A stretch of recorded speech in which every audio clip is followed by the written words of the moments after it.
So the first thing is आपके पास sequence का मतलब क्या होता है? Sequence essentially means any kind of pattern in numbers. So आपके पास कोई भी set of numbers हो जो कोई pattern follow कर रहे हो, इसको हम एक sequence कहते हैं. So for example, you may think of something like this. So let's say you've got numbers that are written like this. So if I were to say 1, 2, 3, 4, 5, 6, 7, and so on.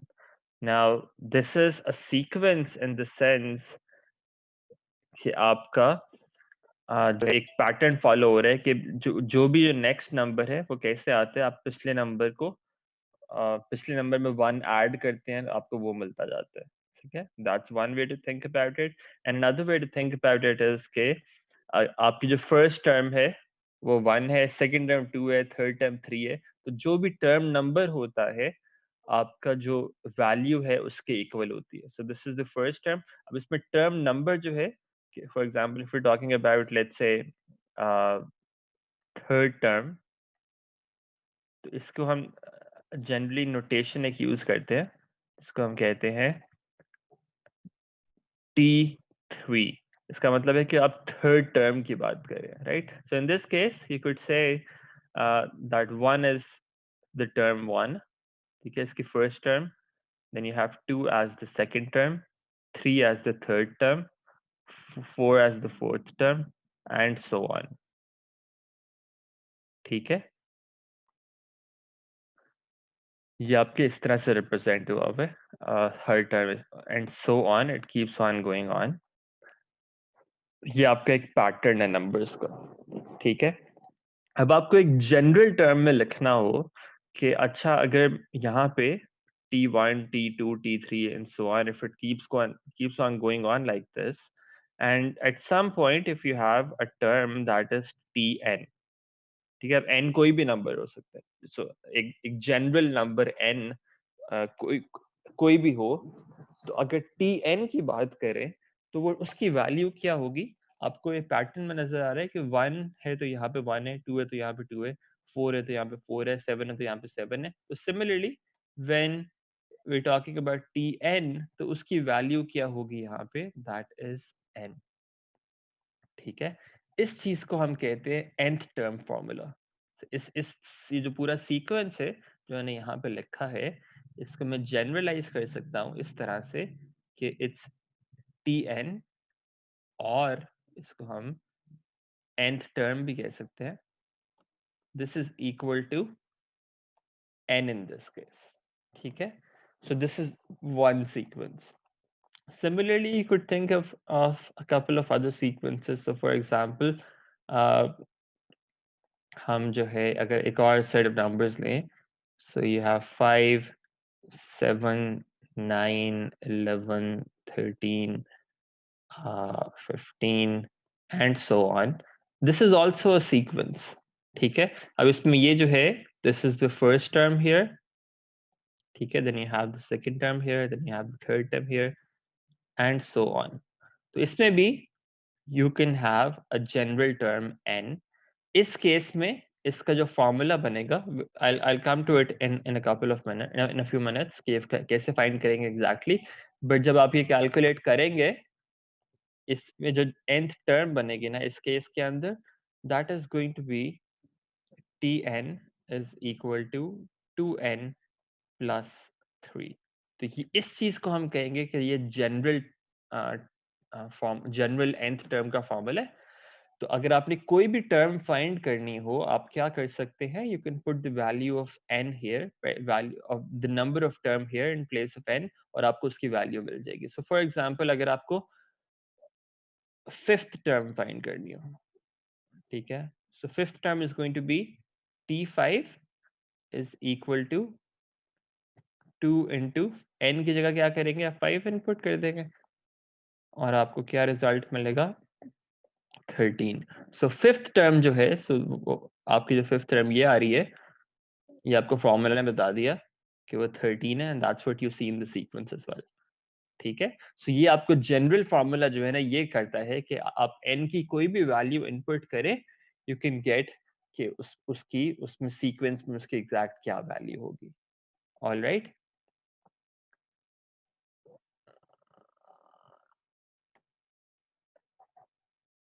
अब ये जो हमने यहाँ मैंने एक sequence दोनों sequences लिखे हैं यहाँ पे, ये स्पेशल टाइप ऑफ सीक्वेंस, एक स्पेशल टाइप होती है सीक्वेंसेस की, both of them are that same type and that's called an arithmetic sequence. क्या कहते हैं इसको? This is called an arithmetic sequence. ठीक है। और इसको जो है इसी को सेम सीक्वेंस को हम लीनियर सीक्वेंस भी कह सकते हैं। लीनियर का मतलब क्या है कि यहाँ पे n की पावर जो है मैक्सिमम वो 1 होती है। तो यहाँ पे भी n की पावर मैक्सिमम 1 है, यहाँ पे भी n की पावर 1 है।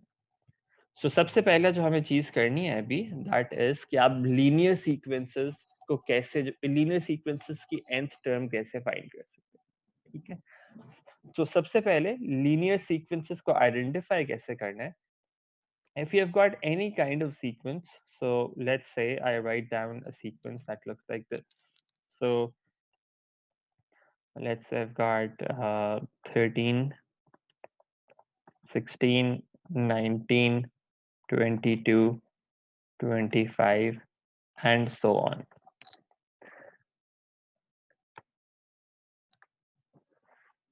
सबसे पहली चीज जो आपने देखनी है ना कोई भी सीक्वेंस को इस तरह से देखते हुए, दैट इज कि आप देखेंगे कि कंसेक्यूटिव टर्म्स में डिफरेंसेस कैसे हैं, राइट। कंसेक्यूटिव टर्म में यहाँ पे कितना डिफरेंस आ रहा है? This is 3, this is also 3, this is also 3, this is also 3 and so on. So whenever this difference is constant, whenever this difference is constant, it means it's a linear sequence. Whenever the difference is constant, it means it's a linear sequence. अब इसकी जो nth term का formula होगा ना, अब इसमें इसके दो तरीके हैं। एक तरीका is going to be much quicker if you're able to understand it, and that is कि जो भी ये डिफरेंस होगा, जो भी ये डिफरेंस होगा, आपने उस डिफरेंस को as it is लिख देना है, that is 3 in this case। ठीक है। 3 multiplied with n, whatever is the difference, you're going to write that difference as it is और आपने उसको n से मल्टीप्लाई कर देना। All right. And then you are going to see कि अगर यहाँ पे आप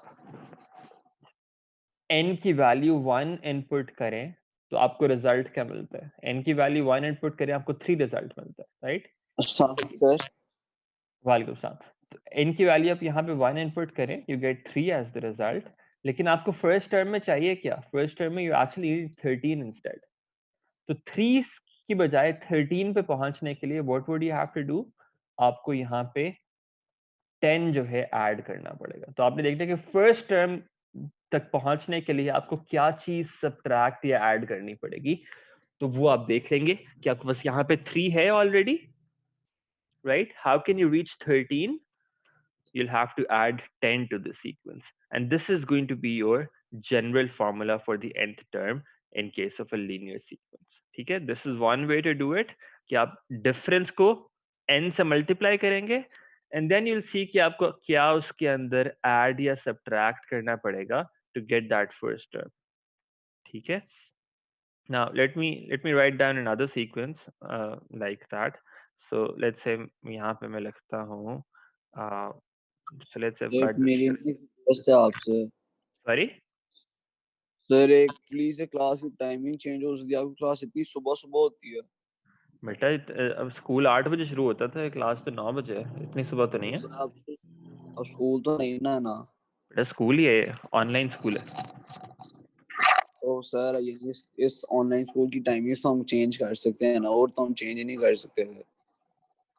ये भी इसमें भी काफी सारे क्लासेस है ना, आपकी बहुत सारी और भी क्लासेस है, मेरी भी और कमिटमेंट्स हैं। तो वो सब कुछ वो देख के जो है वो एक जो सूटेबल टाइम स्लॉट निकलता है वो ये निकलता है। अच्छा अच्छा ठीक। अच्छा, Let's say you have another sequence इसी तरह से. So let's say 30, 25, 20, 15, 10, and so on. Okay, it could go in the negative as well, that's fine. So let's say 0, -5, and so on. All right, so आपके पास ये एक इस तरह का sequence आ गया. Let me write it down again. 10 10, 5,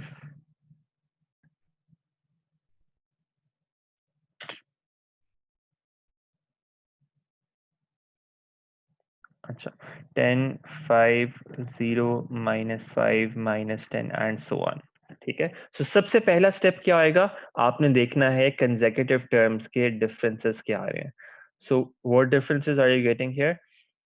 this is -5, 5 -5 -5, -5. Next term तक पहुंचने के लिए आपको 5 सब्ट्रैक्ट करना पड़ता है, सो -5, राइट, एंड सो ऑन. अब since the differences are again constant here, that shows that it's a linear sequence. ठीक है. कैसे पता चलेगा कि linear sequence है.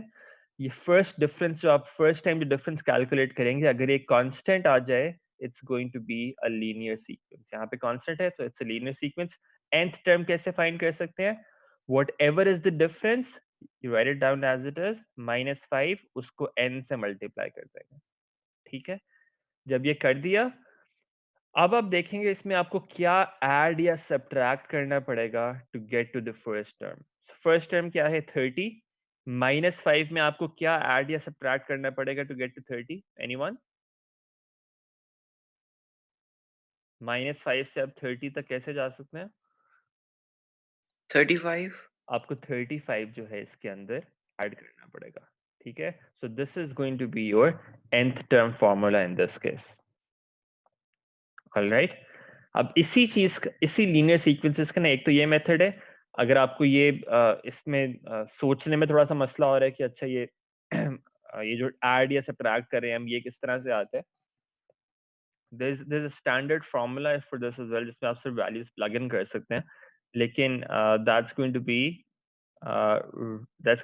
be relatively more time taking. लेकिन आपको फिर भी मैं बता दूंगा कि वो क्या होता है. So the general formula for arithmetic sequence looks like this.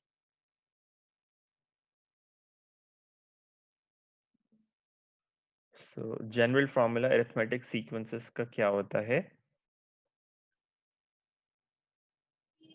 एक तो ये मेथड है जो हमने यहाँ पे किया है. You'll also see this formula, a plus n minus 1 into d. अब ये भी याद कर सकते हैं. It's going to take a few steps to do. ये पहला वाला जो है that's always going to be a single step, तो वो काफी जो है वो स्ट्रेट फॉरवर्ड हो जाता है. दूसरा फॉर्मूला ये है, इसमें a जो होता है, this is your first term of the sequence, n is nth term, तो ये तो वैसे ही रहेगा, and d is your difference, जो आपको कॉमन डिफरेंस टर्म्स में d वो रिप्रेजेंट करता है. सो फॉर एग्जांपल ये फॉर्मूला अगर आप यहाँ पे अप्लाई करते हैं, how is it going to work out. a की जगह फर्स्ट टर्म डाल देंगे सीक्वेंस की, that is 13 plus n minus 1, वैसे ही रहेगा. और डिफरेंस क्या है, डिफरेंस 3 है, तो ये 3 आ जाएगा यहाँ पे. राइट. अब इसको सिंप्लीफाई करेंगे, 13 plus 3n minus 3, and you get 3n plus 10. ये आपको ये फर्स्ट सीक्वेंस मिल गया, जो हमने वहां पे डायरेक्टली भी ये किया था. इसी तरह से you apply that same formula on this other sequence. So what you get here, tn is equal to the first term, that is 30, a plus n minus 1 into the difference क्या है, -5 से मल्टीप्लाई कर दिया. You simplify this, 30 plus n into -5, that is -5n, minus 1 into -5, that is +5. So again you get -5n plus 35 as the result. ये clear है सबको. Any questions on this. Linear sequence में आपको ये पता होना चाहिए. Any problem with this.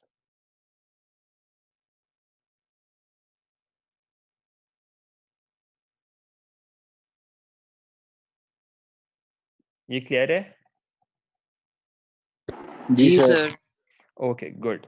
सो एक तो ये लीनियर सीक्वेंस हो गया, ये इसको हम अरिथमेटिक सीक्वेंस भी कहते हैं। इसमें क्या होता है, इसकी प्रॉपर्टी क्या होती है, the difference between the terms is constant. Okay, now let's move on. Let's consider a couple of other common sequences. So एक इस तरह का sequence भी आप देख सकते हैं quite often, 1 4 9 16 25 36 and so on. You could have another sequence that looks like this: 1 8 27 64 125 160 164 no, so 5 6 पे क्या होता, 256 and so on. What is the general term for these sequences? कि आपको इन sequences का वैसे आपको देख के पता चल जाना चाहिए, इसमें general term क्या है? ये कैसे numbers लग रहे हैं आपको, ये ऊपर वाले और ये नीचे? सर ये जिस तरह 2 का क्यूब 8 है, 3 का क्यूब है, 4 का क्यूब है, 5 का क्यूब है और फिर सो ऑन। यस, ये तो नीचे वाला जो है, this is basically all cube numbers. So अगर आप ये 1 का क्यूब है, ये 2 का क्यूब है, 3 का क्यूब, 4 का क्यूब, 5 का क्यूब एंड सो ऑन। सो इस सीक्वेंस को, इसकी nth टर्म क्या होगी, दैट इज n क्यूब। जो भी टर्म नंबर है उसको आप क्यूब ले लो। 6 का क्यूब 216 होता है। किसका? 6 का 6 का क्या 16 होता है? 6 का क्यूब जो होता है वो 216 होता है, आपने ओके 256 लिखा होगा। ओके 216 होता है। ओके या that's correct. So this is 216, ठीक है, एंड सो ऑन। सो ये आपका n क्यूब आ गया। इसी तरह से ऊपर वाला जो सीक्वेंस है, यहाँ पे क्या है, you have squares in this case, ठीक है। ऊपर वाले केस के अंदर we have squares instead. So this is going to be represented by n square, ठीक है। ये दो कॉमन सीक्वेंसेस है जिनका आपको पता होना चाहिए। और फिर एक जनरल जो है आप जो है method for identifying quadratic sequences. So quadratic sequences कैसे हो सकते हैं? Let me write them down. ठीक है? So let me show you a general sequence first. Let me think about it. मैं यहाँ पे किस तरह से लिखूँ? 2n square. So let me just write down something there. So यहाँ पे एक मैं और sequence लिखता हूँ.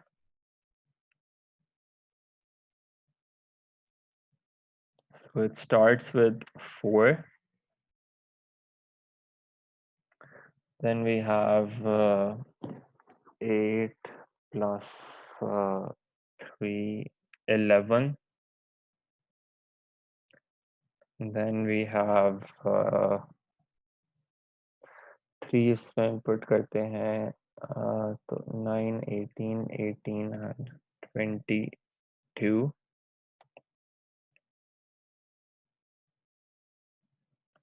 37. And then you can have 56 and so on. ठीक है, ये मैंने यहाँ पे एक और सीक्वेंस लिख दिया, ठीक है, that looks like this. अब जो भी आपके पास सीक्वेंस होगा ना, योर अगर तो आपको वो देख के फौरन से नजर नहीं आ रहा, for example if it's not n square, it's not n cube, it's not n, जो आपको कॉमन याद है सीक्वेंसेस, उनमें से कोई भी नहीं है, तो आपका हमेशा स्टैंडर्ड प्रोसीजर क्या होगा, आपने डिफरेंस फाइंड करना है, ठीक है। कंसेक्यूटिव टर्म्स में आप डिफरेंस देखें, सो इसमें डिफरेंस क्या है 7, इसमें डिफरेंस क्या है 11, then you're getting 15 here, then you have 19 here and so on, ठीक है। So आपने सबसे पहले जो है वो डिफरेंस फाइंड कर लिया। Now is the difference constant? It's not constant। ये जो आपने डिफरेंस फाइंड किया है, it's not constant. That means this implies it's not a linear sequence, ठीक है। ये क्योंकि डिफरेंसेस कांस्टेंट नहीं है, it means It's not a linear sequence, right? So इसके बाद अगर आपको पता चल जाए कि लीनियर सीक्वेंस नहीं है, आप लीनियर सीक्वेंस वाला मेथड इस पर नहीं अप्लाई कर सकते, the next step is going to be you take another difference. आप इसका सेकंड डिफरेंस फाइंड करेंगे, ठीक है? उसका मतलब क्या है, ये जो डिफरेंसेस हैं अब इनके दोबारा से डिफरेंसेस फाइंड करेंगे. सो 7 और 11 का डिफरेंस देखते हैं, दैट इज 4. 11 15 का difference, that is 4. This is 4. अगर आपका सेकंड डिफरेंस कांस्टेंट आ जाए ना, जो सेकंड टाइम आपने डिफरेंस फाइंड किया है, that implies that it's a quadratic sequence. ठीक है? अगर आपका सेकंड डिफरेंस कांस्टेंट आ जाए, उसका क्या मतलब होगा? It is a quadratic sequence. और उसका अब हम देखेंगे कि उसकी हम जनरल जो है वो टर्म कैसे फाइंड कर सकते हैं, right? So let me right it down here. So this was the first difference जो हमने ऊपर लिखा है यहाँ पे, राइट? सो हमने सबसे पहले देखा कि फर्स्ट डिफरेंस क्या आता है. अगर वो इक्वल है तो वो लीनियर सीक्वेंस होगा. If this is not equal, it's not a linear sequence. Then we find out the second difference. If second differences are equal, then it's a quadratic sequence. If second differences are not equal, then ये quadratic भी नहीं है, then ये कुछ और होगा, and then we'll just stop there. हम देखेंगे कुछ और मेथड पे हमें देखना पड़ेगा. आपको जो है लीनियर और क्वाड्रेटिक का पता होना सिर्फ जरूरी है, उसके अलावा you don't need to know anything more complex than that. अच्छा, so let's say आपके पास ये सेकंड डिफरेंस कांस्टेंट आ गया. अब जो भी आपका ये सेकंड डिफरेंस होगा, जो भी आपका सेकंड डिफरेंस होगा, इसको आपने क्या करना है, इसको आपने 2 से डिवाइड कर देना है. What ever is the difference, यहाँ पे 4 आ रहा है, लेकिन आपको जो भी डिफरेंस होगा उसको आपने क्या कर देना है, 2 से डिवाइड कर देना है. That gives you 2 as the result. ये जो 2 आपका रिजल्ट आया है, this is going to be the coefficient of n square in the nth term formula. So let me repeat. Whatever is the second difference, whatever is the second difference, उसको आपने 2 से divide कर देना है, right? So in this case 4 divided by 2, it gives us 2 as the result. 2 जो है ये आपका n स्क्वायर का कोएफिशिएंट होगा in the general term formula. ठीक है? So हमें n स्क्वायर वाली टर्म मिल गई है उस क्वाड्रेटिक सीक्वेंस के अंदर. n स्क्वायर के साथ आपका 2 लगा होगा उस जनरल फॉर्मूला के अंदर. ठीक है? That's the first step. So now let me write it down here. Sir ये एक दफा जनरल फॉर्मूला दोबारा समझा देंगे? आपको कहाँ तक समझ आया, ये बताएं पहले. मुझे सिर्फ वो अभी क्वाड्रेटिक वाला समझ आया, इसके बाद जो आपने बताया वो नहीं, क्वाड्रेटिक की ही बात कर रहे हैं. हमने कहा कि मतलब कि 4/2 जो आपने लिखे ये नहीं मेरे समझ. तो आप ये जनरल जो है मेथड ये होगा कि जब आप सेकंड डिफरेंस फाइंड कर लेंगे ना, ये आपका ओरिजिनल सीक्वेंस था, ये जो 4 11 22 37 and so on, this was the original sequence. अगर आप इसका फर्स्ट डिफरेंस फाइंड करेंगे पहले टर्म्स का, अगर तो डिफरेंस ये इक्वल आ जाता, तो हमने पहले देखा कि इक्वल डिफरेंस अगर आपका आ जाए तो वो लीनियर सीक्वेंस होता है. अगर वो डिफरेंस इक्वल नहीं आता, जो कि ये वाला केस है जहां पे इक्वल नहीं आ रहा, फिर आप उसके सेकंड स्टेप पे चले जाते हैं कि आप डिफरेंसेस का डिफरेंस फाइंड करते हैं. That's called a second difference. अगर सेकंड डिफरेंस इक्वल आ जाए, दैट मीन्स कि इट्स अ क्वाड्रेटिक सीक्वेंस. ठीक है? ये हमें सिर्फ ये आइडेंटिफाई किया अभी तक कि ये क्वाड्रेटिक सीक्वेंस है. अब क्वाड्रेटिक सीक्वेंस तो है, ये तो पता चल गया, लेकिन nth टर्म का फॉर्मूला कैसे फाइंड करेंगे, that's what we are working on. ठीक है? सो क्वाड्रेटिक सीक्वेंस का मतलब क्या है कि आपका जो nth टर्म है, that's going to look something like this, right? an square plus bn plus c. an square plus bn plus c, तो इस तरह का कुछ होगा ना. क्वाड्रेटिक सीक्वेंस है तो आपका इस तरह की फॉर्म होगी कोई. ये आपको यहां से मैंने जो यहाँ पे जो मैंने चीज लिखी है यहाँ पे, this is basically the standard way to find this n square का कोएफिशिएंट. ये जो चीज है ये आप कैसे फाइंड कर सकते हैं, That's what I'm telling you. Okay, this A is always going to be the second difference जो आपने यहाँ पे फाइंड किया, सेकंड डिफरेंस अगर वो कांस्टेंट आ गया, that second difference divided by 2. हमेशा ये स्टैंडर्ड आपने मेथड फॉलो करना है. तो एन स्क्वायर का कोएफिशिएंट आपको मिल जाएगा. सो यहाँ पे सेकंड डिफरेंस क्या आया था हमारा, 4 आया था. तो हम यहाँ पे 4 इनपुट करते हैं, divide by 2, we get 2 as the result. That means a की जो वैल्यू है ना यहाँ पे, that is going to be 2 in this case. 2n square. ठीक है, ये 2n स्क्वायर प्लस समथिंग होगा, ये पता चल गया हमें, राइट? जी. So जब हम Yes, sir. nth टर्म लिखेंगे ना, it's going to be 2n square plus something. अब ये बाकी क्या है वो हमें फाइंड करना है, राइट? अच्छा, so let me write down that sequence here again. ये आपका जो है ओरिजिनल सीक्वेंस है.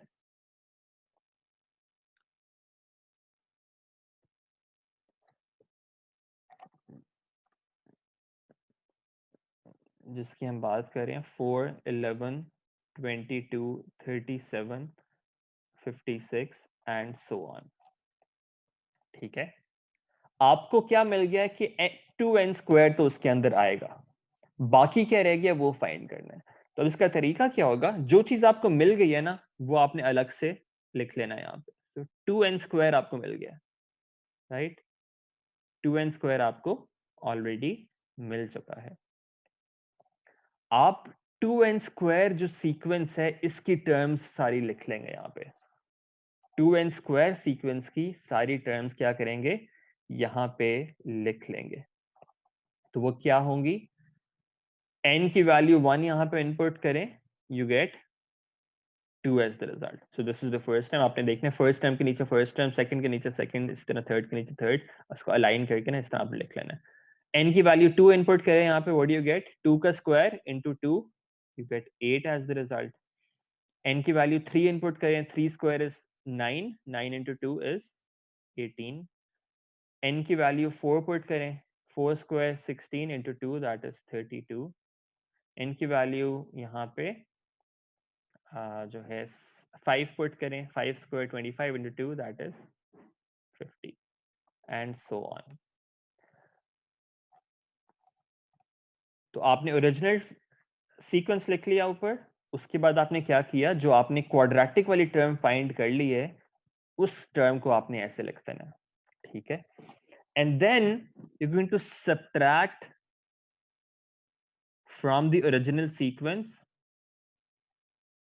ये आपका जो क्वाड्रेटिक वाला सीक्वेंस. so बेसिकली पहले वाले ऊपर वाले में से नीचे वाला माइनस कर देना है. ठीक है, ऊपर वाले में से क्या करना है, नीचे वाला माइनस कर देना है. You get this thing 2, 3, 22 minus 18 is 4, 37 minus 32 is 5, 56 minus 50 is 6. ये जो आपके पास बचेगा ना, ये जब आप सब्ट्रैक्ट कर देंगे, this is going to be these last two terms. जो हमारे पास bn प्लस c है वहां पे, ये चीज जो है ना, ये आपको इस वाले पार्ट से मिलेगी जब आप सब्ट्रैक्ट करके. क्योंकि आपने देखे इसमें से जो पूरा सीक्वेंस था ना, उसमें से आपने 2n स्क्वायर निकाल दिया, तो बाकी क्या बचा आपके पास, ये वाला पार्ट, वो आपको यहां से मिलेगा. And this is always going to be a linear sequence at the end. जब आप क्वाड्रेटिक वाली टर्म इसमें से निकाल देंगे ना, आपके पास ये क्या बचेगा बाकी, this is going to be a linear sequence now. ठीक है, क्योंकि ये bn प्लस c देखें, ये लीनियर सीक्वेंस वाली फॉर्म है. तो इसका आपको पता है ऑलरेडी कैसे फाइंड करते हैं. इसका आपको जनरल टर्म फॉर्मूला आपको पता है कैसे फाइंड करते हैं लीनियर वाले का. So you can find the differences. So first यहाँ पे डिफरेंस फाइंड किया 1, ये डिफरेंस क्या है 1, ये डिफरेंस क्या है 1, ये डिफरेंस क्या है 1. So since the differences are constant, आप क्या कर सकते हैं, आप लीनियर सीक्वेंसेस वाला मेथड अप्लाई कर सकते हैं यहाँ पे. You can either use that formula a plus n minus 1 into D, या फिर आप ये डायरेक्टली जो हमने देखा था कि आप ये डिफरेंस को क्या करेंगे, 1 मल्टीप्लाइड बाय n, डिफरेंस को n से मल्टीप्लाई कर देंगे, और फिर आप देखेंगे आपको फर्स्ट टर्म कैसे मिल सकती है. आपको क्या ऐड या सब्ट्रैक्ट करना पड़ेगा, यहाँ पे 1n में आपको 1 ऐड करना पड़ेगा to get the first term. which gives you n plus 1 as the result. ठीक है, so ये जो बाकी यहाँ पे बचा है उसकी ये जनरल फॉर्म है n plus 1. सो ओवरऑल फिर क्या हो जाएगा हमारा सीक्वेंस, यहाँ पे हम यहाँ पे ऐड कर देंगे 2n square plus n plus 1. This is the general formula for this quadratic sequence जो हमने यहाँ पे फाइंड कर लिया है. यहाँ पे लिख देते हैं Tn is equal to 2n square plus बाकी जो यहाँ से लीनियर वाला पार्ट आ रहा है that is n plus 1. So this is our result in this case. इस तरह हम quadratic sequence फाइंड कर सकते हैं. ये क्लियर है? इसमें कोई प्रॉब्लम? No sir. ये एक दफा आपको मेथड समझ आ जाए तो उसके बाद रिपीट करना is not going to be very difficult. आपको 2-3 दफा इसको अटेम्प्ट करना पड़ेगा खुद से. इसमें कोई प्रॉब्लम कोई स्पेसिफिक जगह पे तो बता दें, otherwise will start attempting some questions now. ये आपको यही मेन कॉन्सेप्ट्स पता होने चाहिए. ये क्लियर है सबको? सर मैं थोड़ा लेट हो गया था, अगर आप ये जनरल फॉर्मूला नॉर्मल लीनियर उसका समझा दें एक दफा. Okay, what I try to do is ये रिकॉर्डिंग तो इसकी होती है तो, लेकिन क्योंकि इतनी ये जो है इसमें इंटरप्शंस भी होती हैं तो I don't upload it on YouTube directly. तो मैं ये इसका मैं कहीं पे अपलोड करके ना फिर आपसे शेयर कर दूंगा. मुझे पहले भी एक एहतशाम ने भी एक कहा हुआ था एक क्लास का, वो भी I try. It takes time to upload this क्योंकि बहुत ज़्यादा बड़ी फाइल होती है, बट आई डू इट. ठीक है, मैं रिकॉर्डिंग अपलोड कर दूंगा तो फिर आप उसको देख सकते हैं. ठीक है, मैं आपसे लिंक भी शेयर कर दूंगा. अच्छा, यूट्यूब पे भी यूट्यूब कह रहे हैं आप व्हाट्सएप पे भी सेंड कर. इतना व्हाट्सएप पे कर सकते हैं लेकिन वो कहीं पे होस्ट होनी चाहिए ना वीडियो, कहीं पे तो अपलोड होगी फिर ही मैं लिंक शेयर करूंगा ना. व्हाट्सएप पे डायरेक्टली तो सेंड नहीं कर सकते ना, तो हंड्रेड्स ऑफ एमबीज की फाइल होती है. जूम पे नहीं कहीं अपलोड हो सकती. मैं देख लिंक शेयर कर दें मैं व्हाट्सएप. देखता हूँ. ये क्लाउड पे स्टोरेज नहीं है ना, इसकी वो पेड वर्जन में होती है. मेरे पास ये लोकल रिकॉर्डिंग हो रही है तो लोकल रिकॉर्डिंग को शेयर करने के लिए आई सी कि मैं क्या कर सकता हूँ, उसको ड्रॉप बॉक्स वगैरह या देखता हूँ लिंक फिर होगा. आपने व्हाट्सएप पे भेजी नहीं थी एक बार पहले दैट जब वाज क्लासेस हुई. That was a YouTube link. YouTube पे अपलोड करके फिर उसका लिंक सेंड किया था मैंने. तो खैर मैं देख लूंगा उसको, फिर कहीं पे अपलोड करके उसको लिंक शेयर कर दूंगा. ठीक है. अच्छा, जरिए क्लास जब एंड होगा फिर से ज्वाइन करना. yes it's actually ending in 1 minute. yes please join again. ये अभी खत्म हो रही है, दोबारा से ज्वाइन कर लें. yes अभी मैं एंड कर रहा हूँ क्लास, दोबारा से ज्वाइन कर लें. सर अटेंडेंस लगा दी आपने? नहीं अभी लगेगी.